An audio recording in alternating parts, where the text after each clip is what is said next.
Hola de nuevo, bienvenido a tu canal favorito de Historia y Geografía Peruana. Hoy vamos a trabajar cuarto de secundaria, tema número 1, los inicios de la vida republicana en el Perú. Vamos a comenzar.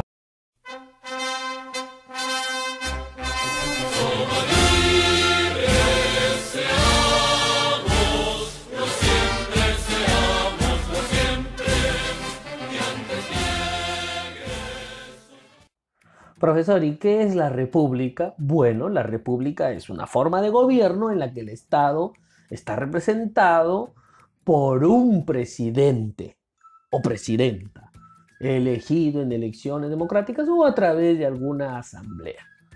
Bien, ¿y cuándo se formó? Bueno, has escuchado del Bicentenario, estamos ya pues a 200 años de estos eventos que le dieron la libertad al Perú y que pues están consignados como el origen de la República Peruana. Profesor, para entender la República de hoy debo conocer su origen, debo conocer su historia y a eso vamos a ir. Hoy vamos a trabajar el origen, el nacimiento de la República. Y te vas a dar cuenta pues que su origen, que su nacimiento no difiere mucho del de hoy. No difiere mucho de nuestra realidad actual. ¿Qué hemos hecho en estos 200 años? Ahí entras tú. ¿Qué vamos a hacer? Ahí entras tú. Es por eso que es tan importante esta asignatura, ¿verdad? Muy bien, vayamos al año 1800 porque aquí comienza todo aproximadamente. El Perú había sido reducido en extensión. ¿Te acuerdas que comenzaba en Panamá y terminaba en Argentina? Pues el rey de España decidió modificar su tamaño a través de unas reformas conocidas como las reformas borbónicas y el Perú pues luce en estos años así, de ese rojo intenso y sus vecinos al costado. La vida se viene desarrollando tal y cual la conociste durante la era virreinal, pero las diferencias políticas y sociales han salido a la luz. Corrientes, movimientos intelectuales en Europa del siglo que acaba de terminar, o sea, de 1700, el siglo XVIII, corrientes intelectuales como la Ilustración, movimientos sociales, libertarios como la independencia de los Estados Unidos, como la Revolución Francesa misma, habían alimentado el deseo, pues, de los países y sus colonias de autogobernarse, de autodirigirse. Ha caído el antiguo régimen en Europa. Y esas ideas van a llegar a la clase social criolla de nuestro país. Ya sea en esos años el Perú está viviendo muchos movimientos internos revolucionarios. El primero de ellos, pues, el de Juan Santos Atahualpa, sin mucha trascendencia, pero el de José Gabriel Condorcanqui Túpac Amaru el segundo, 20 años antes de 1800, es crucial. Bien, de todos estos países, el Perú era la base de operaciones de los españoles.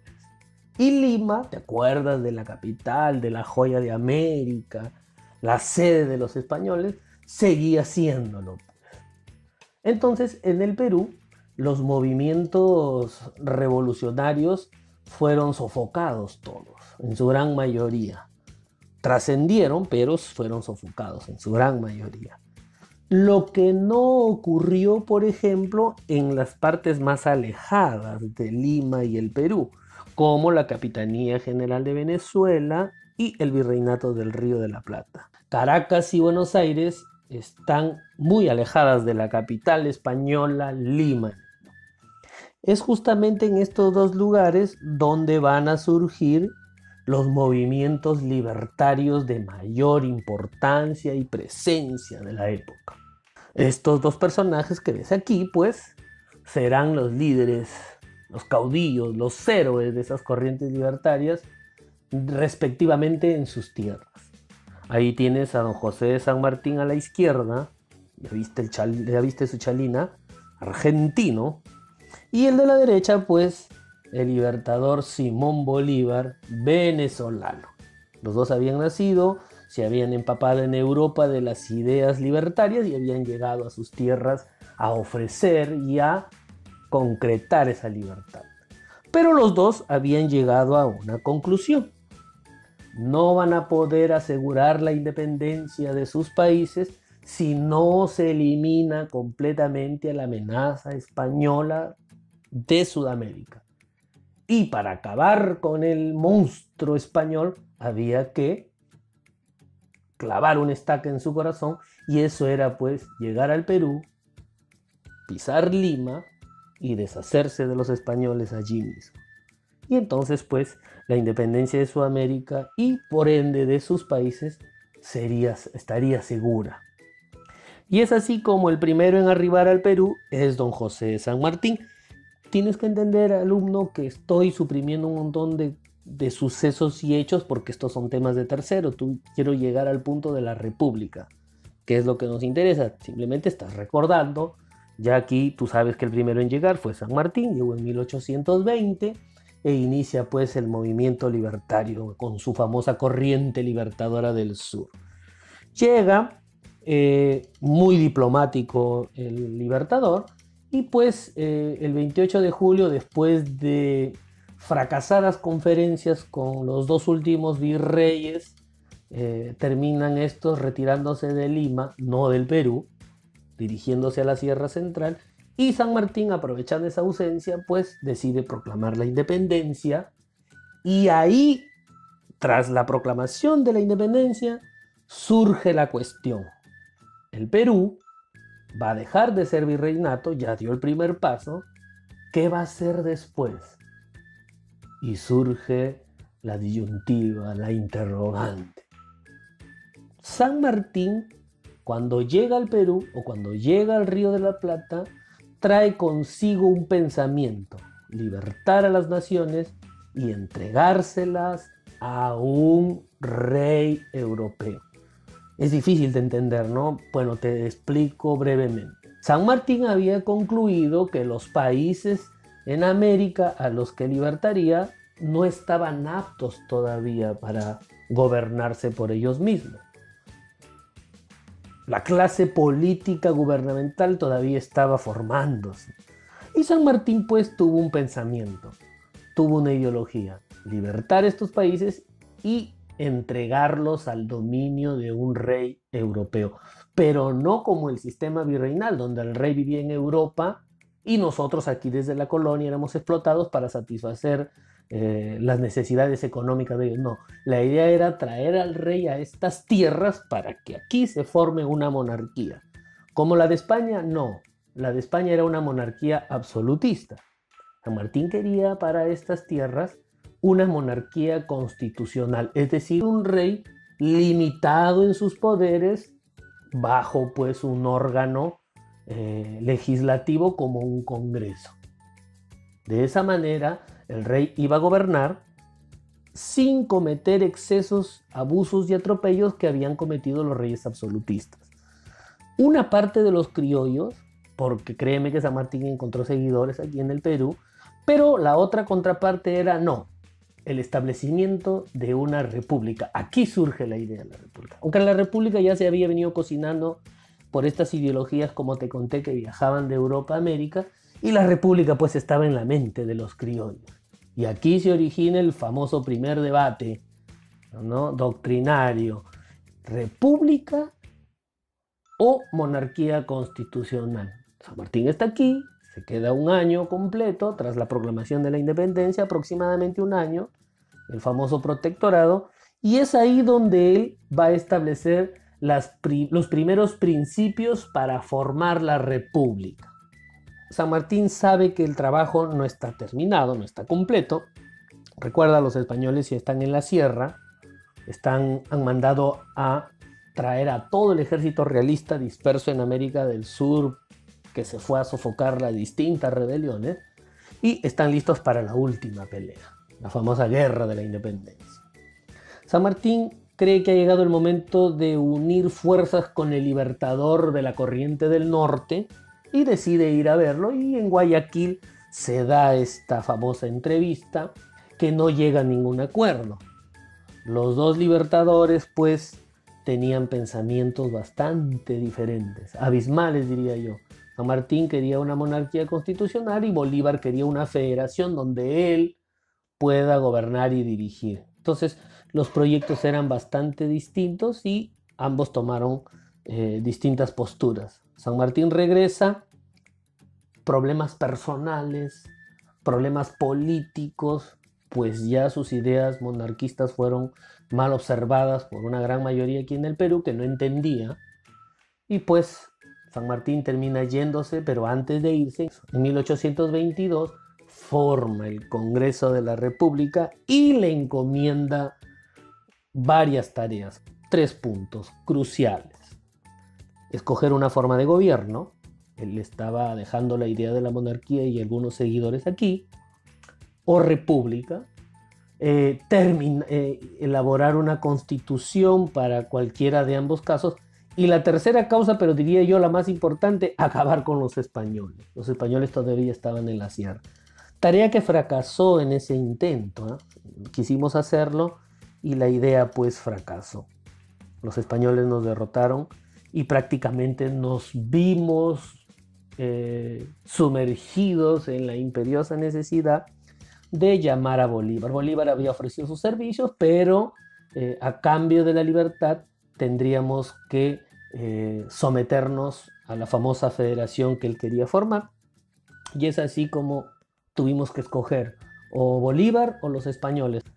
Y es así como Bolívar, tras 2 batallas cruciales que ya se estudiado el año pasado, se termina pues estableciendo la República del Perú. Ya vamos a ver en clases siguientes qué pasó. ¿Se quedó Bolívar? Sí, se quedó 2 años y fue presidente, hasta que tuvo que ir a solucionar asuntos en la Gran Colombia de ese entonces y bueno, comenzamos nuestra vida autónoma. Pero vamos analizando nuestra clase importante. Ya tienes a la República nacida y vamos a estudiar en este momento y analizar la situación en la que se encuentra la República al nacer. Primero, la República se asentó bajo 2 principios básicos jurídicos: el utis possidetis y la libre determinación, también conocida como la autodeterminación de los pueblos. El utis possidetis, que en latín significa posee lo que has poseído, está referido exclusivamente al territorio, al espacio geográfico que debía ocupar. Ya nació la República y la pregunta era, ¿ya somos República? Sí. Ya, ¿y dónde comienza y dónde termina el Perú? ¿Cuáles son sus límites? Entonces necesitas pues un espacio geográfico, una limitación para tener tu república. Y de esa manera, con este principio del utis possidetis, que significa posee lo que has poseído, es que el Perú, cuando nace como república, lo hace bajo la extensión territorial que había poseído cuando era virreinato. Utis possidetis, posee lo que has poseído. ¿De qué tamaño eras cuando estabas en tu última etapa virreinal? Bueno, tenía este tamaño y esta forma, entonces lo conservas. Y de esa manera, pues, nace la República del Perú con el principio de utis possidetis, es decir, con un territorio. En el principio de la libre determinación de los pueblos era, ya tienes el espacio geográfico, falta ¿quién? El pueblo, las personas. Con este principio entonces las personas decidían si se quedaban o se iban del Perú, si decidían ser peruanos o no. Es el principio de la autodeterminación. El Perú, al formarse como república, tuvo una población aproximada de 1.300.000 habitantes en su formación. Increíble, ¿no? Hoy estamos rozando los 33 millones. Cuando el Perú se formó como república tenía 1.300.000. Entonces, con el utis possidetis tienes el espacio geográfico y con el principio de la autodeterminación tienes al pueblo. Muy bien, veamos los otros aspectos. ¿Qué te parece si entramos al aspecto jurídico? El Perú estaba sometido a una jurisdicción. El Congreso había redactado una constitución, la ley de leyes, y ahí pues el Perú se sometía pues a dicha constitución que garantizaba la existencia del Estado y su forma de gobierno, que hasta hoy pues impera en nuestros días. Claro que se han creado nuevas entidades, más organismos que tratan de preservar este principio, ¿no? La legalidad, el marco de la ley y los derechos de las personas y las autoridades. Vayamos al segundo aspecto, el económico. Vaya, vaya, vaya. Bien, analicemos. Te pregunto, ¿qué trae una guerra? ¿Cómo queda un país después de una guerra? Gracias a Dios nunca lo has vivido, pero has podido observarlo, ¿no? Por las imágenes que encuentras en internet, por las mismas películas que has podido ver. Entonces, sí, era lamentable la situación en la que el Perú había quedado tras la guerra. Que una guerra no solamente implica pérdidas humanas, sino también económicas. Y el Perú no fue ajeno a ese proceso. Las ciudades estaban destruidas completamente. La mano de obra que trabajaba en ella, habían muchos de ellos perecidos durante las guerras de independencia. Entonces la situación económica no estaba nada bien. Los medios de producción habían sido destruidos. Recuerda que el Perú practicaba en gran mayoría de actividad económica la minería y estas pues habían sido destruidas durante la Guerra de la Independencia por parte de los españoles. Entonces el Perú económicamente no encontraba una manera de despegar. ¿Y qué pasa cuando no tienes dinero? Prestas. Y es así como empezamos a prestarle dinero a Inglaterra. Cuando queremos despegar económicamente como república, no tenemos medios de producción, estamos en bancarrota prácticamente y vamos a empezar a generar préstamos. La dependencia hacia otros países ha comenzado. Y de esa manera, pues, Inglaterra se convierte en nuestro primer prestamista. Análisis. ¿Ha cambiado el Perú desde su formación hasta hoy? El Perú, si bien es cierto, hoy tiene los recursos y los medios de producción, y me refiero a los recursos naturales, todavía somos dependientes económicos. Quizás ya no solamente de Inglaterra, o ya no solo de Inglaterra, dependemos exclusivamente de otras potencias, sobre todo al norteamericano, pero ya lo vamos a analizar en su debido momento. Entonces, la República en su nacimiento, dentro de la perspectiva económica, nace en medio de una situación crítica. La bancarrota, la falta de mano de obra, y ya sabes pues que la soga siempre se rompe por el lado más débil. ¿Quiénes tuvieron cómo se empieza a reconstruir económicamente, no solamente con los préstamos ingleses, sino que pues se le obligó al indígena a seguir tributando y de esa manera pues se empieza a obtener un primer ingreso fiscal? Y eso me hace entrar al tercer punto, que es el aspecto social. Y luego lo vamos a comparar con el actual y vamos a ver si se ha modificado completamente, si se ha modificado algo o nada. Las clases sociales estaban muy marcadas en el Perú previa a la República. Los blancos, españoles y criollos ocupaban la parte alta de la sociedad y debajo de ellos se ubicaba el indígena y el negro. Cuando la República se formó, fíjate que no cambió nada para los indígenas y los esclavos, los negros.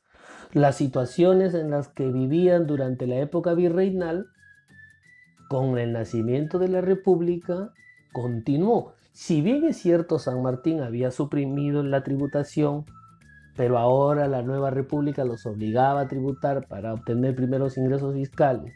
Si bien es cierto, San Martín instauró la ley de vientres libres, con lo cual los negros nacían libres, sí, pero recién después del 28 de julio de 1821. Todavía había esclavos y eran una gran mayoría.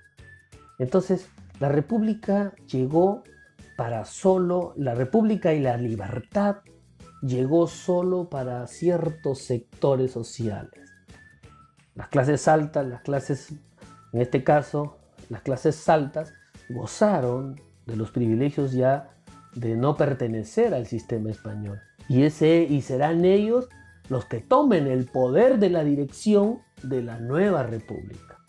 Te pregunto yo, ¿se siguen manteniendo esas clases? ¿Se siguen manteniendo esas diferencias sociales hoy? Sí, profesor, ha habido un cambio. Las clases sociales quizás ya no se ven separadas por el color de la piel, pero existen todavía.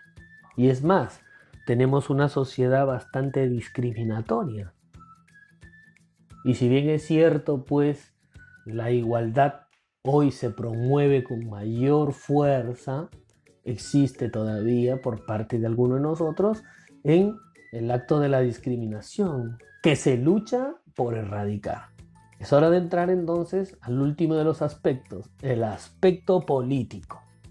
¿Qué institución sobrevivió al proceso de las guerras de independencia? Dos, la iglesia y el ejército. Profesor, pero habían muerto soldados. Sí, habían muerto muchos de ellos, pero todavía quedaban algunos generales, capitanes, héroes de estas guerras. Entonces, cuando llegó el momento de tomar la dirección del país, estos militares se sintieron con todo el derecho absoluto de tomar el poder, y es así como la República al nacer adopta la forma de militarismo. Los primeros 50 años de República Peruana se conocen en los libros de historia como el primer militarismo, porque todos los presidentes que van a gobernar son militares. Pero eso vamos a pasar a desmenuzarlo gradualmente a lo largo de estos vídeos. Muy bien, vayamos ahora sí con la práctica en clase. Pregunta número 1. Luego de la Guerra de Independencia del Perú y por la debilidad administrativa, la fragmentación política y la carencia de una clase social estructurada para asumir la dirección del Perú, determinaron principalmente, te dije, recuerda, lee bien tus claves, A, el pillaje, B, el bandolerismo, C, la insurrección popular, D, el caudillaje militar o E, los montoneros. Bueno, recuerda que ante la necesidad y la carencia de una clase política, que San Martín ya lo había vislumbrado, no apta para el gobierno o no capaz aún para el gobierno, es que aparecen los militares y toman el poder. La D, el caudillaje militar. Pregunta número 2.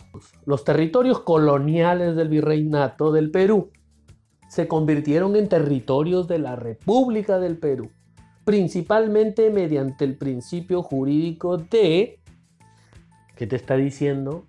Que el Perú asumió su territorio como república usando el mismo territorio que tuvo cuando fue virreinato. Utis possidetis. Posee lo que has poseído. Clave A. 3. Consecuencia económica principal que generaron las guerras de independencia en el Perú. A. Gradual crecimiento de la agricultura y minería. B. Destrucción del aparato productivo peruano y endeudamiento con países extranjeros. C. Desarrollo de nuestra capacidad industrial. D. Anulación de las relaciones feudales de producción. E. Crecimiento de las exportaciones en materia prima. Económicamente, ¿cómo estaba el Perú cuando nació como república al finalizar las guerras de la independencia? Sí, con el aparato productivo destruido y la dependencia que nos dejará endeudados con los países. La clave B. 4. El proceso de la independencia en el aspecto político originó. Ya hemos hablado en el aspecto político, generaría el caudillaje, llamado también el militarismo o caudillaje militar. 5. Luego de la independencia económica política de España, se inicia la dependencia económica al capitalismo. ¿Qué país fue el que nos da los primeros préstamos y por lo tanto se genera la dependencia? Inglaterra, es decir, inglés, la C. Pregunta bastante polémica. El primer presidente constitucional de la República del Perú fue A. Fernando Belaúnde Terry, B. Simón Bolívar, C. Augusto B. Leguía, D. Ramón Herrera, E. Lamar. Aquí me voy a detener a explicarte un pequeño detalle. Profesor, aquí en mis libros de cultura general, o yo he escuchado, y lo sé porque me enseñaron alguna vez, que el primer presidente del Perú fue José de la Riva Agüero.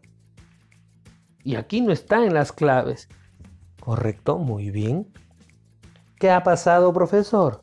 Yo ese día vi Esto es Guerra y ahí decía, primer presidente del Perú, José de la Riva Agüero estaba como la alternativa. Y aquí no lo veo.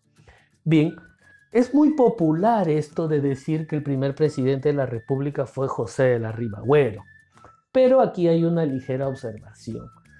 Por cronología, José de la Riva Agüero fue el primer presidente.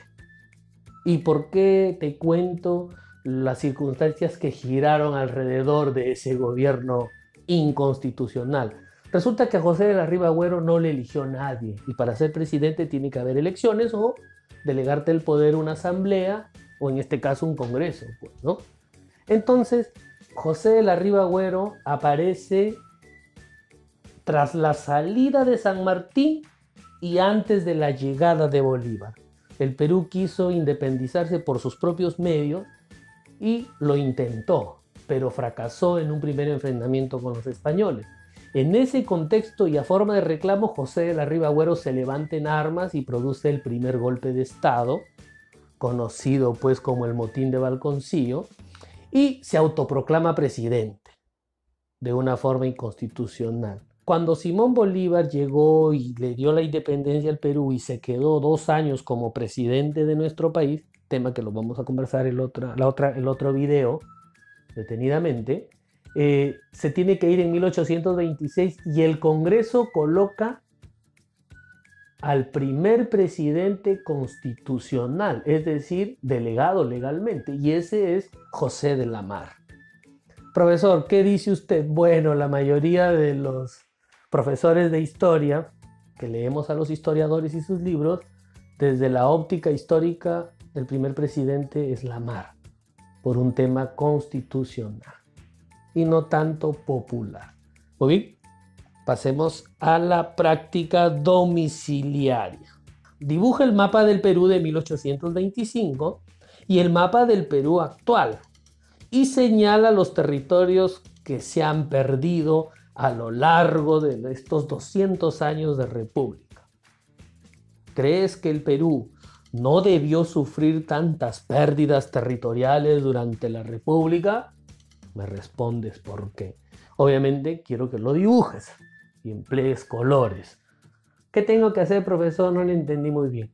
Dibujas el mapa este de aquí, de la república cuando nace, y luego dibujas este mapa de aquí, que es la república actual, y me vas a señalar qué se ha perdido, qué no hay del primer mapa en el segundo. Y me respondes esas 2 preguntas. ¿Correcto? No te olvides que tienes que anexar a tu trabajo estos 2 gráficos que están aquí, darle like al video, compartirlo, suscribirte para que esa campanita que está allí te anuncie automáticamente el próximo video. Muy bien, nos estamos viendo, estudiante.